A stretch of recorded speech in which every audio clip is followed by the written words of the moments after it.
सभी का स्वागत है अपने YouTube चैनल केआरएस क्लासेज में।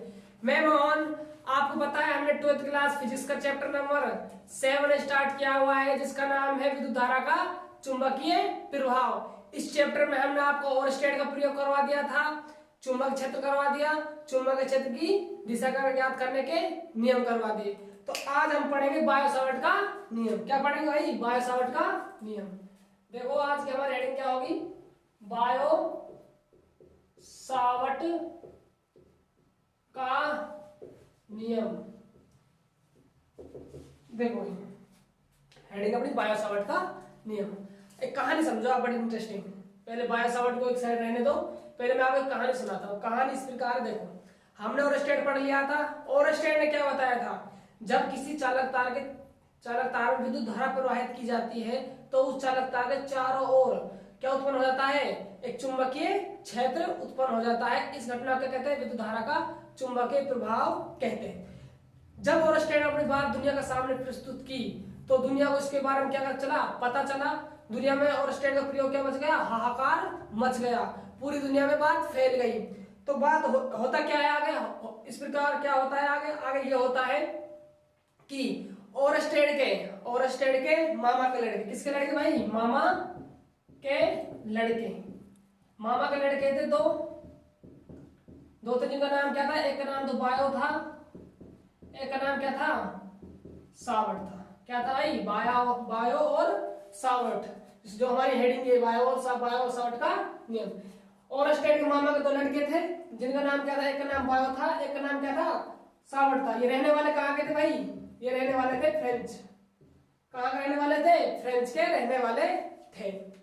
तो इनको बात पता चला कि हमारा जो बुहाजी का लड़का है ओवरस्टेट, उसने दुनिया के सामने बात प्रस्तुत की कि धारा प्रवाहित करने पर चालकता के चारों ओर चुंबकीय क्षेत्र उत्पन्न होता है। इनको जैसे इस बात की खबर लगी तो इसका इनका दिमाग खराब हो गया। दिमाग कैसे खराब हुआ कि हमारे बुहाजी का लड़का इस दुनिया में इतना बड़ा प्रैक्टिकल लाया सामने, तो हो सकता है कि ये दुनिया में आगे निकल जाए हमसे। जानते हो आज तो माहौल नहीं, किसी को आगे नहीं निकलने देना। तो क्या होता है, इन्होंने सोचा यार चलो बायो, इसने तो ओवरस्टेट ने तो अपना नाम कमा लिया, तो क्यों ना बायो और सावर्ट हम दोनों ने अपना नाम कमा ले। तो उसने सोचा यार चलो, इसने ये तो बता दिया जब किसी चालक तार में विद्युत धारा प्रवाहित की जाती है तो चालक तार के चारों ओर चुंबकीय क्षेत्र उत्पन्न हो जाता है। लेकिन यार एक बात सोच, किसने कहा? बायो ने सावर्ट से। सावर्ट एक बात सोच, बायो ने कहा सावर्ट से कि सावर्ट एक बात सोच, इसने यार ये तो नहीं बताया कि जो चुंबकीय क्षेत्र उत्पन्न होता है वो कितना होता है। ये बात समझ आ रही? ओवरस्टेट ने क्या बताया था? जब किसी चालक तार में विद्युत धारा प्रवाहित की जाती है तो उसके चारों ओर चुंबकीय क्षेत्र उत्पन्न हो जाता है। लेकिन ओवरस्टेट ने ये सही बताया था कि चुंबकीय क्षेत्र का परिमाण कितना होता है, यानी उसका मान कितना होता है। ये दिमाग किसी बात आई दिमाग में? बायो के किसी बात दिमाग में आई है? बायो के दिमाग में बात है। किससे बोला इसने? सावर्ट से बोला। सावर्ट ने कहा यार सही कह रहा है बायो, सही कह रहा है बायो, क्यों ना हम अपना एक नियम ही देते। क्या देते? नियम देते। और उन्होंने नियम क्या दिया कि क्या बताया उन्होंने नियम में? उन्होंने बताया कि जब किसी चालक तार में विद्युत धारा प्रवाहित की जाती है तो उसके जो चारों ओर चुंबकीय क्षेत्र उत्पन्न हो रहा है उसका परिमाण कितना होता है। किसी भी बिंदु पर, मान लीजिए चालक तार है, यहाँ एक बिंदु ले लेते हैं, तो इस बिंदु पर इस चालक तार के कारण जो चुंबकीय क्षेत्र का परिमाण उत्पन्न होगा, चुंबकीय क्षेत्र का जो मान हो वो कितना होगा। ये किसने बताया? सबसे पहले बायो और सावर्ट ने बताया। जो इन्होंने बताया वही क्या हो गया? इन दोनों का नियम हो गया। क्या हो गया? नियम हो गया। तो मैं आपको बोर्ड पे लिखता हूं, देखो दोस्तों, बायो और सावर्ट दो अलग अलग वैज्ञानिक थे, ठीक है? देखो बायो, देखो दोस्तों, बायो सावर्ट ब्लैक से लिख देते हैं इसको, है ना? बायो सावर्ट कहाँ के रहने वाले थे भाई? फ्रेंच के भौतिकी वैज्ञानिक थे। क्या थे भाई? फ्रेंच के भौतिक वैज्ञानिक थे, जिन्होंने क्या बताया था? किसी धारावाही चालक तार के कारण चुंबकीय क्षेत्र का परिमाण बताया था। क्या बताया था? चुंबकीय क्षेत्र तो किसने बताया? ओवरस्टेट ने। और कितना चुंबकीय क्षेत्र उत्पन्न होता है, उसका परिमाण कितना होता है? 3 टेस्ला, 5 टेस्ला, जहां जहां बिंदु को लेते जाएंगे वहां क्या होता जाता रहेगा? चुंबकीय क्षेत्र का मान चेंज होता रहेगा। किसने बताया था? बायो और सावर्ट ने। तो बायो सावर्ट फ्रेंच के भौतिक वैज्ञानिक थे, जिन्होंने जिन्होंने धारावाही चालक तार के कारण उत्पन्न चुंबकीय क्षेत्र का परिमाण बतलाया। क्या बतलाया बाबू? परिणाम बतलाया। ठीक है, ये किसका नियम हो गया? बायो और सावर्ट का नियम। अब देखो कैसे कैसे उन्होंने बात बताई, आगे आ जाओ। ठीक है, मामा का लड़का मिट चुका है, बुआ का लड़का पहले हो गया। अब देखो मामा के लड़के की कहानी क्या है। देखो उन्होंने क्या किया, उन्होंने सबसे पहले चालक तार लिया। मैं आपको बता दूं, इन्होंने सूत्र जो दिया था, मैं साइड में लिख रहा हूं उसको, D बराबर न्यू नोट अपॉन 4 पाई आई dl साइन थीटा बटा r स्क्वायर। ये इन्होंने अपना नियम दिया था। ठीक है, अब देखो कैसे कैसा है, इसको समझो। उन्होंने एक अनंत लंबाई का क्या लिया भाई? अनंत लंबाई का एक चालक तार लिया। ठीक है, और अनंत लंबाई की चालक तार का उन्होंने क्या लिया? ए, और इसको मान लो बी। एक अनंत लंबाई का चालक तार लिया, उसमें से एक टुकड़ा निकाल लिया ए बी लंबाई। किस लंबाई का? इसकी लंबाई मान लो एल है। ठीक है, दोबारा समझो बायो और सावर्ट ने कैसे परिणाम निकाला चुंबकीय क्षेत्र का। उन्होंने चालक तार लिया अनंत लंबाई का, उस अनंत लंबाई के चालक तार का एक छोटा सा हिस्सा ले लिया। ठीक है, हिस्सा लेने के बाद उन्होंने इस हिस्से पर क्या लिया? एक अल्पांश की कल्पना की। क्या लिया दोस्तों? एक अल्पांश लिया। किस लंबाई का? अल्पांश तो dl लंबाई का लिया। ठीक है, अल्पांश ले लिया, और इस अल्पांश से यहाँ कोई बिंदु P था। ठीक है, बिंदु P था, तो इससे कितनी दूरी पर था? ये बिंदु r दूरी पर था। एक अल्पांश लिया dl, इससे r दूरी पर एक बिंदु P लिया, जो अल्पांश से किस कोण पर स्थित था? थीटा कोण पर स्थित था। तो उन्होंने इस जो बिंदु P था, यहाँ पर चुंबकीय क्षेत्र का परिमाण की गणना की। अब तो गणना कैसे की देखो, अब अल्पांश है तो अल्पांश का चुंबकीय क्षेत्र उत्पन्न होगा, वो क्या होगा भाई? dB तो होगा भाई। अल्पांश है तो अल्पांश का dB चुंबकीय क्षेत्र क्यों होता है? चुंबकीय क्षेत्र V क्यों लिया है? क्योंकि चुंबकीय क्षेत्र किससे डिनोट करते हैं? V से डिनोट करते हैं। V ले लिए इसलिए dB, अल्पांश dB कंप्लीट होता तो V देते हैं। ठीक है, अब देखो, और इसमें धारावाही है तो इसमें कितना आई करंट फ्लो कर रखा है भाई। धारावाही चालक तार की बात हो रही है इस चैप्टर में, थीम ही है इस चैप्टर की। तो इसमें आई धारा प्रवाहित हो रही है। चालक तार लिया अनंत लंबाई का, उसका छोटा टुकड़ा लिया ए बी लंबाई का, जिसकी लंबाई एल मान ली। इस पर एक डीएल लंबाई का अल्पांश लिया, इसका आर दूरी पर बिंदु P स्थित लिया, जहां पर उन्हें चुंबकीय क्षेत्र के परिमाण की गणना करनी थी, और थीटा कोण पर ये क्या है? स्थित है। अब देखो आप क्या होता है। मान लीजिए मैं बात कर रहा हूँ अल्पांश का कितना चुंबकीय क्षेत्र उत्पन्न होगा, कितना होगा? dB होगा। अब देखो मैं बात करूँ थी धारा की, किसकी बात करूँ? धारा की। मान लीजिए मैंने धारा के मान को बढ़ाया। किसके मान को बढ़ाया? धारा के मान को बढ़ाया। तो ये बताओ जो बिंदु P है, यहाँ पर चुंबकीय क्षेत्र का मान होगा, ज्यादा होगा कम होगा? क्या होगा बाबू? देखो ध्यान से, यदि मैंने धारा के मान को बढ़ाया तो जो चुंबकीय क्षेत्र का मान है बिंदु P पर, वो कम होगा या ज्यादा होगा? और स्टेट ने क्या बताया था याद हो तो आपके, जब किसी धारावाही चालक तार में धारा के मान को बढ़ाया जाता है, जो चुंबकीय सुई है उसमें जो होने वाला विक्षेप वो क्या होता है? अधिकतम होता है। तो देखो दोस्तों, धारावाही चालक तार में धारा का मान बढ़ाया, जैसे धारा का मान बढ़ेगा तो अल्फा जो dl है उससे कारण उत्पन्न होने वाला चुंबकीय क्षेत्र का मान है वो भी क्या होगा? ज्यादा होगा। होगा ज्यादा। यदि मैं कम करता हूँ इसको तो चुंबकीय क्षेत्र का मान क्या होगा? अल्पांश कारण कम होगा। तो कहने का मतलब ये है कि जो धारा जो चुंबक क्षेत्र है, चुंबक क्षेत्र का जो मान है अल्पांश dl कारण वो समानुपाती होता है किसके? धारा के। ठीक है, अब आगे देखो, मैं बात करूं यदि आपसे अल्पांश की, किसी बात करूं? अल्पांश dl की। किसी बात कर रहा हूं? अल्पांश dl की। यदि मैं अल्पांश dl की लंबाई को बढ़ाऊंगा, यदि मैं अल्पांश dl की लंबाई को बढ़ाता हूं, क्या बढ़ाता हूं? अल्पांश dl की लंबाई को बढ़ाता हूं। यदि लंबाई बढ़ेगी तो सीधी सी बात है कि अल्पांश जो ज्यादा हो जाएगा, अल्पांश जितना ज्यादा होगा उतने ही ज्यादा क्या उत्पन्न करेगा? चुंबकीय क्षेत्र उत्पन्न करेगा। तो जो बिंदु P पर जो चुंबकीय क्षेत्र का मान हो वो भी क्या होगा? ज्यादा होगा। तो कह सकते हैं जो अल्पांश क्या होता है, अल्पांश की लंबाई के क्या होता है? समानुपाती होता है। आगे देखो बाबू, आगे क्या होता है? और देखो आई की बात कर ली हमने, dl की बात कर ली, अब आर की बात करें, फिर थीटा की बात करेंगे। अब देखो आर की बात, दूरी भाई। दूरी इसने जो बताया प्रैक्टिकल क्या होता है भाई, इन्होंने बताया कि दूरी क्या होता है? वर्ग के व्युत्क्रमानुपाती होता है। देखो कैसे होता है, मान लीजिए बिंदु यहाँ पर स्थित जैसे मैं पास लगा जाऊंगा तो ये कहाँ आता जाएगा, इस चालक तार के नजदीक आता जाएगा, और जितना चालक तार के नजदीक आएगा उतना ही ज्यादा क्या होगा इस बिंदु P पर चुंबक क्षेत्र उत्पन्न होगा। तो जितना मैं दूर ले जाऊंगा उतना ही चुंबक क्षेत्र कम होगा। क्या होगा भाई, कम होगा। तो कह सकते हैं हम dv क्या है, व्युत्क्रमानुपाती है 1/r² के। अब देखो आगे यदि बात करूं मैं किसकी, अब बात कर लेते हैं थीटा की। इन्होंने बताया कि साइन जो जया होती है अपनी, जया क्या होती है, साइन थीटा। क्या होती है जया, साइन थीटा, और यही तो होती है जया, ठीक है। जया क्या होती है, साइन। साइन थीटा क्या होता है, समानुपाती होता है। दोबारा एक्सप्लेन करता हूं मैं आपके लिए। देखो क्या था भाई, जितनी धारा आप प्रवाहित करेंगे उतना ही जो अल्पांश dl है उसके कारण बिंदु P पर चुंबक क्षेत्र उत्पन्न होगा। तो क्या कह सकते हैं हम, जो dv समानुपाती हो गया I के, ठीक है। जितना बड़ा हम अल्पांश लेंगे उतना ही ज्यादा चुंबक क्षेत्र उत्पन्न करेगा। तो सीधी सी बात है, जो बिंदु P है उस पर जो चुंबक क्षेत्र का परिमाण हो गया ज्यादा आएगा। अब बात करें जाए dv 1/r², व्युत्क्रमानुपाती दूरी के वर्ग के, ठीक है। अब देखो जितना मैं इसको नजदीक लाऊंगा, जितना मैं पास लाऊंगा, दूरी को क्या करूंगा, अब हमने जैसे हमने दूरी को क्या किया, कम किया, तो सिंपल सी बात है दूरी जैसे कम होगी तो चुंबक क्षेत्र का मान क्या होगा, ज्यादा होगा। अब मान लीजिए मैंने दूरी को बढ़ाया, मैंने बिंदु P यहाँ पर ले गया, तो ये चालक तार से क्या चला गया, बिंदु दूर चला गया। और जितना चालक तार से कोई चीज हम ले जाते हैं, जैसे कंपास सुई को ले गए, याद है तो कंपास में सुई, चुंबक सुई, उसको जितना दूर ले जाएंगे उतना ही चुंबक सुई में विक्षेप क्या होगा, कम होगा।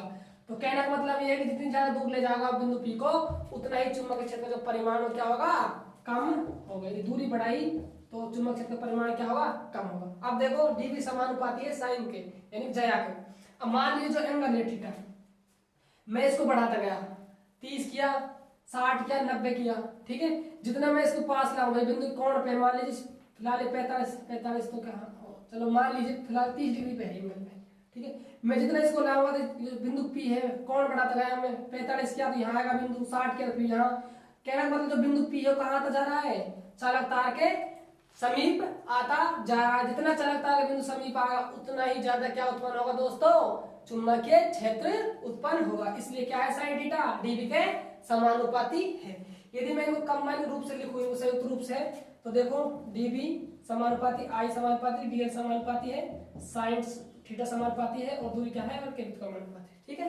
अब देखो आपने पढ़ा होगा विद्युत क्षेत्र में कूलाम का नियम, किसका नियम, कूलाम का नियम। दो स्थिर आवेशों के लिए पढ़ा होगा आपने विद्युत क्षेत्र में, ठीक है। कूलाम का नियम क्या होता है, दो बिंदु आवेश होते हैं, उनके मध्य दूरी r होती है। तो कूलाम नियम क्या बताता है, दोनों आवेशों जो गुणनफल के समानुपाती होता है जो लगने वाला बल, और दूरी के वर्ग के व्युत्क्रमानुपाती होता है। जब वहां पर हम समानुपाती चिन्ह हटाते हैं तो एक कांस्टेंट राशि आती है k, क्या आता है, k नियतांक आता है।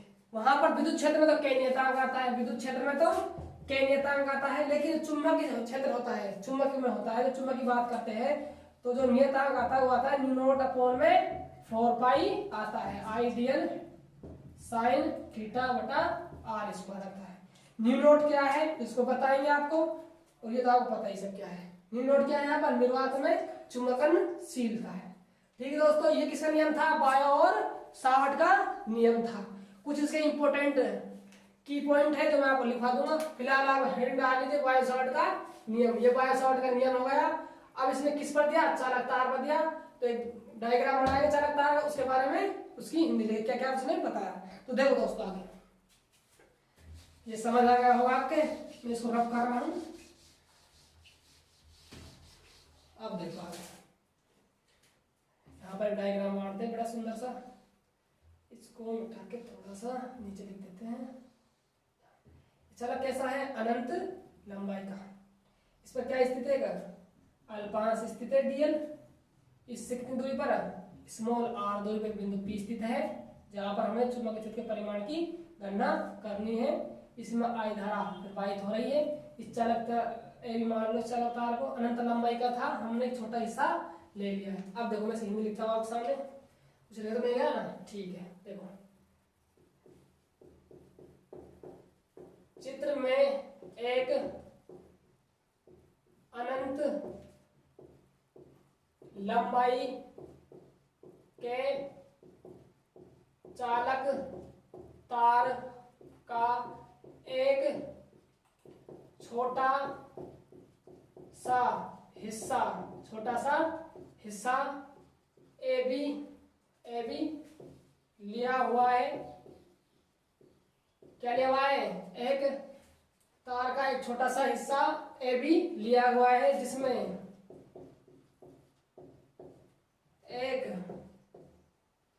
विद्युत धारा, ऐसे देखो, इसमें विद्युत धारा आई प्रवाहित हो रही है तथा एक अल्पांश डीएल की कल्पना करते हैं। एक अल्पांश किसकी कल्पना करते हैं? डीएल की कल्पना करते हैं। इस अल्पांश डीएल से स्मॉल आर दूरी पर एक बिंदु P, इसमें को इस डीएल अल्फा डीएल से आर अल्फा डीएल से थीटा कोण बनाते हैं। इसलिए चलो सही रहेगा, लाइन कंबाइन हो जाएगा दोनों चीज। देखो डीएल की कल्पना करते हैं, इस अल्फा डीएल से थीटा कोण इसलिए को बनाते हुए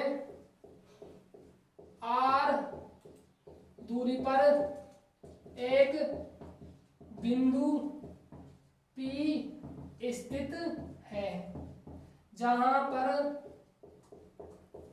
पर हमें चुंबकीय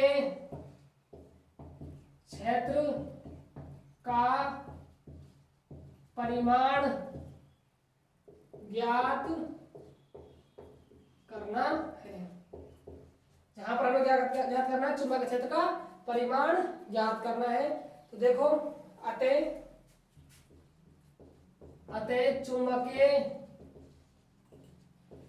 चुंबकीय क्षेत्र का परिमाण निम्न कारकों पर निर्भर करता है। आप इस डायग्राम को यहां पर मानना, ठीक है? फिर इसके बाद इसकी हिंदी लिखना, फिर ये वाला, ठीक है? अब देखो पॉइंट कौन कौन सकते हैं। चुंबकीय क्षेत्र का मतलब परिमाण किन किन कारकों पर निर्भर करता है? प्रवाहित होने वाली धारा के समानुपाती होता है। क्या होता है भाई? जो हमने आई धारा प्रवाहित कर रहा कि इस चालक तार में क्या होता है? समानुपाती होता है, यानी कि टीबी समानुपाती आई। ठीक है, अगला पॉइंट देखो, अल्पांश की लंबाई डीएल क्या होता है? समानुपात होता है अल्पांश डीएल की लंबाई के समानुपाती होता है। ठीक है, यानी कि डीबी समानुपाती होता है डीएल के। आगे देखो अगला पॉइंट क्या है हमारा?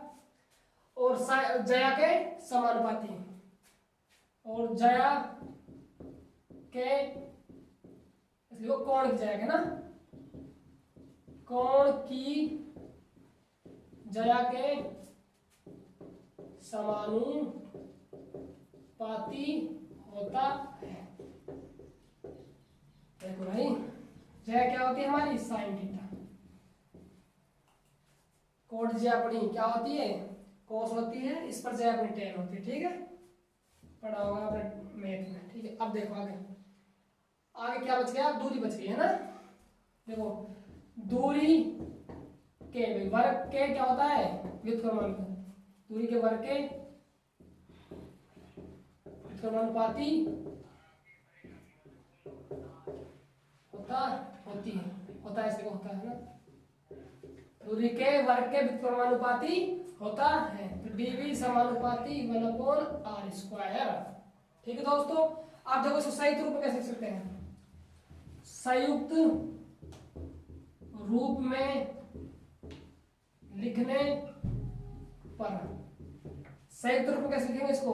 डीबी मैंने आपको समझा दिया है, ठीक है, r², तो इसमें कोई प्रॉब्लम नहीं आनी चाहिए ना। ठीक है, अब देखो आगे क्या होता है जब समानुपाती चिन्ह हटता है? क्या आता है? न्यू नोट अपॉन में 4 पाई आई डीएल साइन थीटा बटा आर स्क्वायर। जहां यहाँ पर जो म्यू नॉट अपॉन 4 पाई वो क्या है, नियतांक है, तो यहाँ साइड लिख दो, यहाँ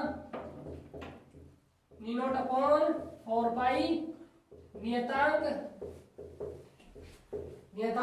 है। अब देखो क्या है यहाँ पर, म्यू नॉट अपॉन 4 पाई क्या है, नियतांक है। अब मैं आपको एक्सप्लेन कर रहा हूँ म्यू नॉट क्या होता है, इससे जो इंपॉर्टेंट कुछ पॉइंट है वो बताऊंगा। तो आप फिलहाल यहाँ तक स्क्रीनशॉट ले लीजिए इसका, ठीक है। इंक देना सर जी।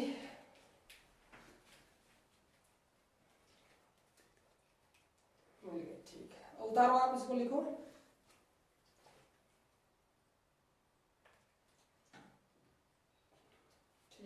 ठीक रखेंगे इसको। अब देखो आगे ठीक है, चलो इसको साफ रफ करते हैं ना।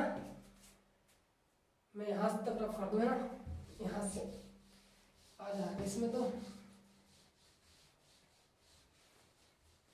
अब देखो कुछ इंपॉर्टेंट बातें इसके बारे में क्या क्या है। देखो भाई, यहाँ हेडिंग लिख लो, थोड़ा सा महत्वपूर्ण लिख लो हिंदी में।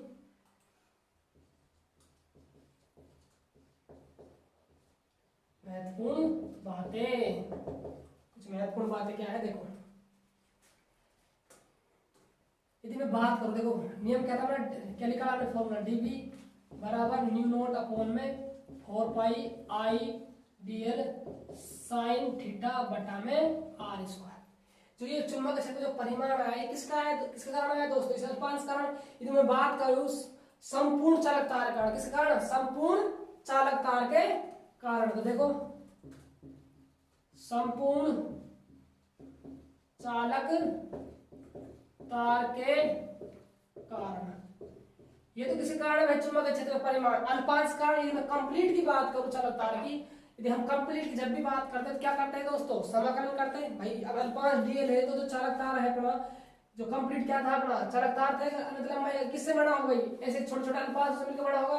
यदि मैं सभी अल्पांशों को जोड़ दूं तो एक कंप्लीट चालक तार क्या आ जाएगा, चुंबकीय क्षेत्र परिमाण आ जाएगा। और जब भी हमें ऐसी कंडीशन हम क्या करते हैं, समाकलन करते हैं। तो देखो कर दो समाकलन इसका, डीबी कांस्टेंट राशि म्यू नॉट अपॉन 4 पाई कांस्टेंट है, आई कांस्टेंट है, आर स्क्वायर कांस्टेंट है, साइन थीटा कांस्टेंट है। फिर चेंज क्या होगी, चालक तार की लंबाई हम चेंज कर सकते हैं, डीएल। ठीक है, अब देखो डीबी क्या हो जाएगा, 1 माइनस गुणा में, और 1 का समाकलन क्या होता है, अचर का। अचर का अवकलन तो 0 होता है, और अचर का समाकलन क्या होता है, जिसके सापेक्ष करते हैं वही बाहर आता है, यानी कि बी बाहर आ जाएगा। ठीक है, और यहाँ पर न्यू नॉट अपॉन में 4 पाई आई साइन थीटा बटा आर स्क्वायर। ठीक है, और इसके ये क्या आ जाएगा, डीएल। ये क्या आ गया दोस्तों, संपूर्ण चालक तार के कारण चुंबकीय क्षेत्र का परिमाण। तो याद रखना दोस्तों, संपूर्ण की बात करें तो हमें लंबाई क्या करना है, हमेशा समाकलन करना होगा। ये तो होगा फर्स्ट पॉइंट। अब सेकंड देखो, सदिश रूप में क्या लिख सकते हैं हम, ऐसे देखो बायो सावर्ट का सदिश रूप में समीकरण। बायो बहुत इंपॉर्टेंट है दोस्तों परीक्षा के एग्जाम की दृष्टि से। क्या पूछा जा सकता है आपसे, बायो सावर्ट के नियम का सदिश रूप लिखिए, 1 नंबर का, क्या 1 नंबर का पूछा जा सकता है, बायो सावर्ट के नियम का सदिश रूप लिखिए। बायो सावर्ट के नियम का सदिश रूप। ठीक है दोस्तों, नियम क्या है हमारे पास, डी बराबर न्यू नॉट अपॉन 4 पाई, संपूर्ण की बात करें तो। ठीक है भाई, चुंबकीय क्षेत्र क्या है, एक सदिश राशि है, वी वेक्टर आ जाएगा इसके ऊपर, साइन थीटा बटा आर स्क्वायर और डीएल।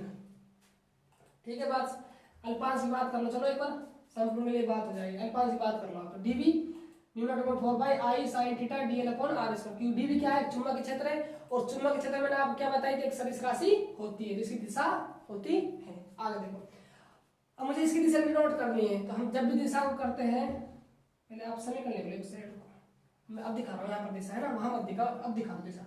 अब मान लीजिए मुझे दिशा दिखानी है, दिशा दिखाने के लिए वहां वेक्टर लगाऊंगा मैं, है ना, mu nought upon 4 pi I sine theta upon r square DL.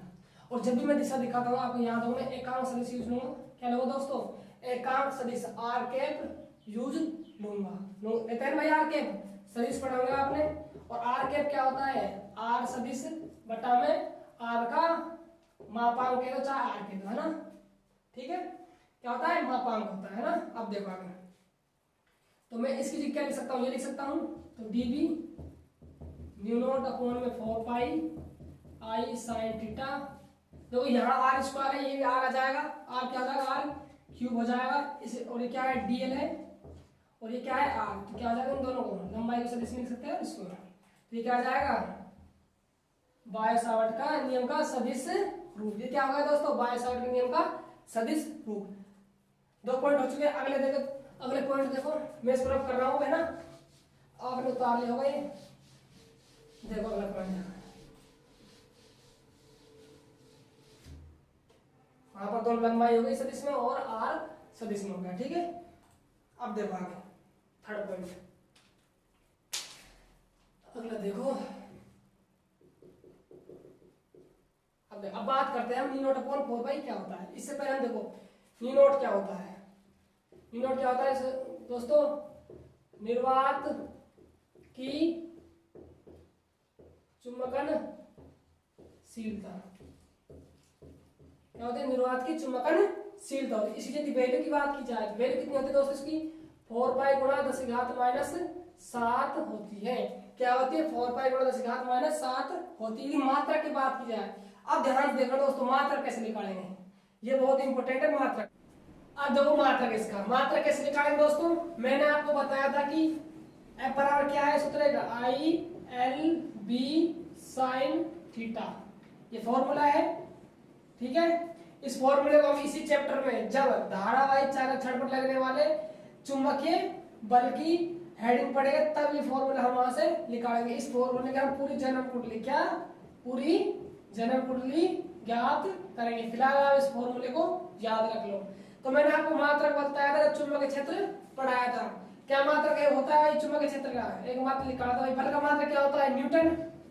धारा मात्रक होता है एम्पियर, और लंबाई का मात्रक क्या होता है, मीटर। ये किस में जाएंगे, बटा में, तो एम्पियर गुणा मीटर। ठीक है, हो जाएगा चुंबकीय क्षेत्र का मात्रक हो जाएगा। अब देखो दोस्तों हमारा फॉर्मूला क्या है, डी बराबर नी नोट अपॉन 4 पाई आई डीएल साइन थीटा बटे आर स्क्वायर। ये तो किसका मात्रक निकल आया, चुंबकीय क्षेत्र का मात्रक निकल आया। देखो न्यूटन बटा एम्पीयर गुणा मीटर। अब देखो आगे, इसका कोई मात्रक होता नहीं, इस राशि का निकालना, किसका मात्रक है, हमें न्यू नोट का मात्रक निकालना है। आई का मात्रक क्या होता है, धारा का मात्रक एम्पीयर होता है। ठीक है, डीएल क्या है, लंबाई है, लंबाई का मात्रक क्या होता है, मीटर होता है। साइन थीटा का कोई मात्रक होता नहीं। अब देखो आगे, ठीक है दोस्तों, अब देखो ये क्या है, आर स्क्वायर दूरी है, और दूरी का मात्रक क्या होता है, मीटर। दूरी कितनी बार हो रही है, 2 बार मल्टीप्लाई हो रही है, तो मीटर गुणा मीटर यानी कि मीटर स्क्वायर हो जाएगा। ठीक है, देखो अब देखो आगे, इस मीटर काट दिया, एक मीटर बचा, एक मीटर इस मीटर काट दिया। ठीक है, और जो ए वो यहाँ पर बड़ा हो जाएगा, तो मीटर बटा एम्पियर स्क्वायर। क्या हो जाएगा मात्रक इसका, मीटर बटा एम्पियर स्क्वायर हो जाएगा। एक मात्रक तो ये हो गया। दूसरा मात्रक देखो इसका, दूसरा मात्रक कैसे निकालते हैं, देखो तुमने चुंबकीय क्षेत्र का मात्रक एक और पढ़ा है, किस पत्ती में क्या था, वेबर बटा मीटर स्क्वायर। क्या था दोस्तों, वेबर बटा मीटर स्क्वायर होता है। ये तो किसका हो गया मात्रक, चुंबकीय क्षेत्र का। अब देखो इसका मात्रक निकालना है, इसका कोई मात्रक होता नहीं, इसका मात्रक निकालना है, मैं बॉक्स में बंद कर रहा हूँ। आई क्या है, धारा, धारा का मात्रक क्या होता है, एम्पियर होता है। डीएल क्या है, लंबाई, लंबाई का मात्रक क्या होता है, मीटर होता है। साइन थीटा कोई मात्रक नहीं होता, दूरी आर स्क्वायर तो मीटर स्क्वायर होगा। ठीक है, देखो इस मीटर स्क्वायर इस मीटर स्क्वायर काट दिया। ठीक है, तो मात्रक क्या हो जाएगा, वेबर बटा एम्पियर गुणा मीटर। क्या हो जाएगा दोस्तों, एम्पियर बटा मीटर बाबू, है ना। आगे देखो बाबू क्या होगा, एक मात्रक और निकाल लेते हैं इसका। चुंबक क्षेत्र का मात्रक क्या होता है, टेस्ला होता है भाई, वेबर बटा मीटर स्क्वायर बोलते हैं टेस्ला। ठीक है, तो देखो इसका क्या हो गया, टेस्ला हो गया। आगे देखो न्यू नोट का निकालना है हमको। आई का मात्रक क्या हो जाएगा, एम्पियर। ठीक है, डीएल क्या है, लंबाई, लंबाई का मात्रक क्या होता है, मीटर। बटा में क्या है, आर स्क्वायर, आर स्क्वायर का मात्रक मीटर स्क्वायर। तो एक मीटर ने एक मीटर काट दिया, तो यहाँ टेस्ला ये गुणा हो जाएगा मीटर यहाँ पर, और एम्पियर क्या आ जाएगा नीचे, किसका मात्रक आ जाएगा, ये न्यू नोट। तो एक मात्रक होता है इसका टेस्ला गुणा मीटर बटा एम्पियर। तो दोस्तों ये क्या हो गए, न्यू नोट की वैल्यू कितनी है, 4 पाई गुणा 10⁻⁷। ये भी मात्रक है, ये इसका ये भी मात्रक है, और ये भी मात्रक है। आगे देखो,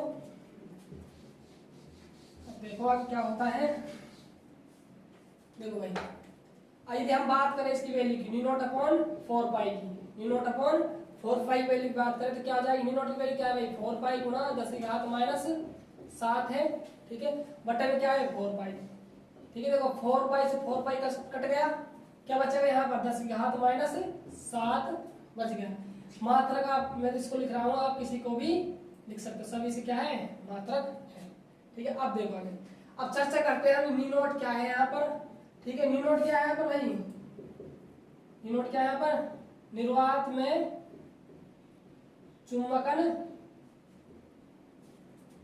चुंबकनशीलता, क्या है भाई, निर्वात में चुंबकनशीलता है। आपने ये पढ़ा होगा, न्यू पढ़ा होगा, ठीक है। न्यू क्या होता है, माध्यम में चुंबकनशीलता, ठीक है। न्यू आर क्या होगा भाई, आपेक्षिक, समझाता हूँ मैं, लिख देता हूँ इधर, आपेक्षिक चुंबकन, एक बार लिख लेते हैं, अभी एक्सप्लेन करेंगे इसको। देखो आपने जो चैप्टर नंबर फर्स्ट है उसको पढ़ा होगा विद्युत क्षेत्र, वहां क्या आया था फॉर्मूला, एप्सिलॉन आर बराबर, विद्युत के लिए एप्सिलॉन लेते हैं और चुंबक के लिए न्यू यूज करते हैं, ठीक है। उसमें क्या था, एप्सिलॉन एम अपॉन में एप्सिलॉन नॉट, एप्सिलॉन एम लिखो चाहे मत, इसका क्या मतलब था, इसका मतलब क्या था भाई, माध्यम विद्युतशीलता बटा में निर्वात की विद्युतशीलता, जो अनुपात वो कहलाता है आपेक्षिक विद्युतशीलता कहलाता है। यदि इसमें संबंध जांच करें तो न्यू आर क्या हो जाएगा, न्यू अपॉन में न्यू नॉट, यानी कि निर्वात में चुंबकनशीलता, सॉरी माध्यम में चुंबकनशीलता है ना, बटे में निर्वात में चुंबकनशीलता का अनुपात क्या कहलाता है, आपेक्षिक चुंबकनशीलता कहलाता है। ये क्या होगा, इसका फॉर्मूला हो गया, ठीक है दोस्तों। अगला पॉइंट देखो अपना, अगली महत्वपूर्ण बात कौन सी है, यहां लिख देता हूं ना, देखो वहां पर देखो, इसको रब कर रहा हूं मैं, आपने लिख लिया होगा। अब देखो आगे फोर्थ पॉइंट देखो, अब मैं बात कर रहा हूँ थीटा एंगलों की, मान लीजिए मैं थीटा बराबर 0 डिग्री की बात कर रहा हूँ, किसी बात कर रहा हूँ, थीटा बराबर 0 डिग्री पर। अब देखो थीटा बराबर 0 डिग्री, देखो अब तो हमारा फॉर्मूला क्या था भाई, चुंबक क्षेत्र dv बराबर न्यू नॉट अपॉन 4 पाई आइडियल साइन थीटा बटा आर, यही फॉर्मूला था। अब देखो ये हमारा चालक तार था, यहाँ समझो ध्यान से, यही था अनंत लंबाई का था, डॉट डॉट लगा दो, ठीक है। यहाँ पर अल्पांश था अपना dl, इससे r दूरी पर बिंदु P स्थित था, जहाँ हमें क्या ज्ञात करना था, चुंबक क्षेत्र का परिमाण, ये थीटा। अब मान लीजिए आप एंगल कितना कर दिया, थीटा बराबर 0, थीटा बराबर 0 कब हो सकता है, जब जो बिंदु P है कहाँ पर आ जाए, चालक तार के ऊपर आ जाए, जब एंगल क्या होगा भाई 0 दोस्तों, 0 डिग्री होगा ना। और साइन 0 की वैल्यू क्या होती है, 1 होती है, क्या होती है 1 होती है, तो यहाँ से डी बराबर क्या जाएगा 0। तो आपको याद हो, मैंने जब आपको चुंबकीय क्षेत्र पढ़ाया था, क्या पढ़ाया था, चुंबकीय क्षेत्र, तो मैंने बताया था जब भी कोई बिंदु चालक तार के ऊपर या चालक तार की सीध में आता है तो वहां पर चुंबक क्षेत्र का मान कितना हो जाता है, 0 हो जाता है। और मैंने आपसे बोला था इसको हम कहाँ सिद्ध करेंगे, बायो-सावर्ट के नियम में सिद्ध करेंगे, तो आप देखो बायो-सावर्ट के नियम से सिद्ध भी हो गया, ठीक है। अगले देखो, अब क्या है, यदि एंगल कितना हो जाए 90 एंगल 90 डिग्री, कितना हो जाए 90 डिग्री। अब देखो 90 डिग्री कब हो सकता है, जब बिंदु कहाँ हो, P यहाँ पर स्थित हो, यानी जो ये एंगल है कितना बढ़ रहा हो 90 डिग्री, ठीक है। अब देखो 90 होगा तो साइन 90 कितनी होती है, वैल्यू साइन 90 की 1 होती है, तो डी बराबर क्या जाएगा न्यू नॉट अपॉन 4 पाई आइडियल बटा आर स्क्वायर। यहाँ पर जो मान होगा वो कितना होगा भाई दोस्तों, मैक्सिमम कितना होगा, अधिकतम मान कब होगा, जब बिंदु P कहाँ स्थित हो, 90 डिग्री पर स्थित हो। यदि कोण कितना हो जाए 180 डिग्री, कितना हो जाए 180 डिग्री, यानी जो बिंदु P है कहाँ पर आ जाए, इस चालक तार के ही ऊपर आ जाए सरल रेखा में। तो देखो 180 की वैल्यू कितनी होती है, साइन 180 0 होता है, यहाँ पर भी 0 वैल्यू हो जाएगी, किसकी, चुंबकीय क्षेत्र की वैल्यू, ठीक दोस्तों। ये समझाने के लिए इसको रब कर दो। तो दोस्तों ये था आपका बायो-सावर्ट का नियम जो खत्म हो गया है। अगली जो हमारी हेडिंग होगी वो होगी बायो-सावर्ट के नियमों के अनुप्रयोग, ठीक है दोस्तों। तो जो स्टूडेंट आज हमारे साथ नए जुड़े हैं, कृपया वो करके डिस्क्रिप्शन बॉक्स में लिंक दी हुई है, वहां पर जाइए और उससे पहले जो इसके 2 पार्ट 3 पार्ट है उनको जरूर देखिए, जिससे कि आपको ये वीडियो समझ आ जाए। धन्यवाद, मिलते हैं नेक्स्ट वीडियो में।